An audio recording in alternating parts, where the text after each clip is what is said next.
The Global Hawk is a remote-controlled high-altitude reconnaissance aircraft. The RQ-4 provides wide overview and systematic surveillance using high-resolution synthetic aperture radar (SAR) and electro-optical, infrared (OIR) sensors with long loiter time over the target area. The Global Hawk is operated by the United States Air Force, USAF. It is used as a long-range endurance at high altitude, hail, platform covering a spectrum of intelligence-gathering capabilities to support troops in military operations around the world. According to the USAF, the aircraft's superior surveillance capabilities allow for more precise weapons targeting and better protection of friendly forces. The U.S. Navy has developed the Global Hawk into the MQ-4C Triton maritime surveillance platform. In 2022, the U.S. Air Force plans to retire its Global Hawks by 2027. It was decided to use the Global Hawk due to its range and payload rather than the stealthy Dark Star. Its first flight was on February 28, 1998. The first 7 aircraft were built under the Advanced Concept Technology Demonstration (ACTD) program, sponsored by DARPA-8, to evaluate the design and demonstrate its capabilities.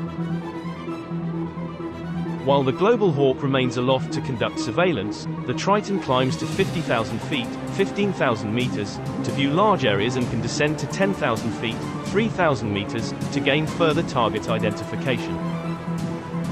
The EADS sensor package consists of 6 wing-mounted pods. It is reported that these sensor pods could potentially be used on other platforms, including manned aircraft. Eurohawk to test its long-term surveillance capabilities at altitudes up to 20,000 meters, 66,000 feet.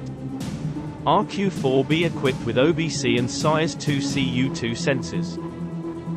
2 Global Hawks will be equipped with UPA, which involves installing 17 new payload adapter kits and a new payload bay cover, as well as software and mission system changes for each sensor. Different from the Bayraktar TB2 drone, it is a medium-altitude long-endurance, male, unmanned combat aerial vehicle, UCAV, capable of remotely controlled or autonomous flight operations.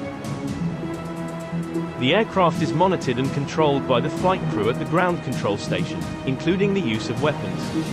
The development of the UAV was largely carried out by Selçuk Bayraktar. About the missile test firing of the Bayraktar TB2, the result of collaboration with Roketsan. Roketsan's MAM and TUBITAK Sage's BOZOK laser-guided bombs tested for the first time.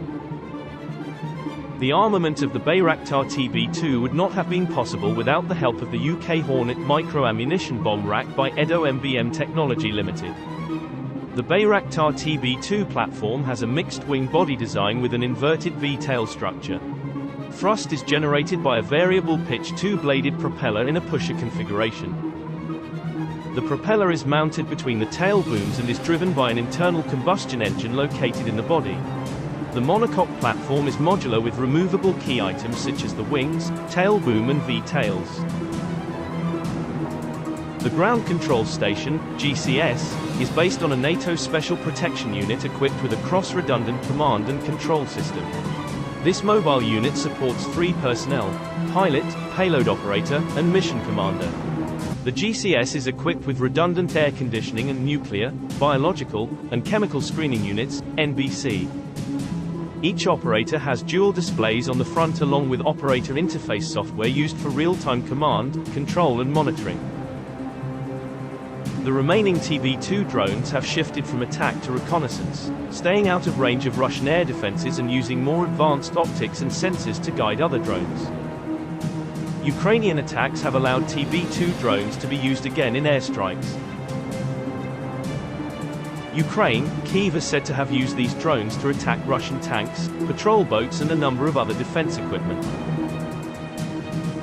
The drone is even said to be capable of destroying targets at sea, namely Russian warships and weapons suppliers. The Bayraktar TB2 specifications have a cruising range of more than 150 kilometers with an endurance level of 24 hours and can fly at a maximum altitude of 22,500 feet. This drone can travel at a maximum speed of 220 kilometers per hour, with a cruising speed of 130 kilometers per hour. drones are capable of carrying loads weighing up to 55 kilograms. The Bayraktar TB2 has a length of 6.5 meters, a wingspan of 12 meters and a maximum takeoff weight of 630 kilograms. The fuselage is made of carbon fiber, Kevlar, and hybrid composites. Each Bayraktar TB2 system consists of 6 air vehicles, 2 ground control stations, GCS, 3 ground data terminals, GDT, 2 remote video terminals, RVT, and ground support equipment. Apart from that, the Bayraktar TB2 also has a MAM-C, MAM-Sirit, missile which is capable of penetrating 200mm raw steel with a medium hardness level.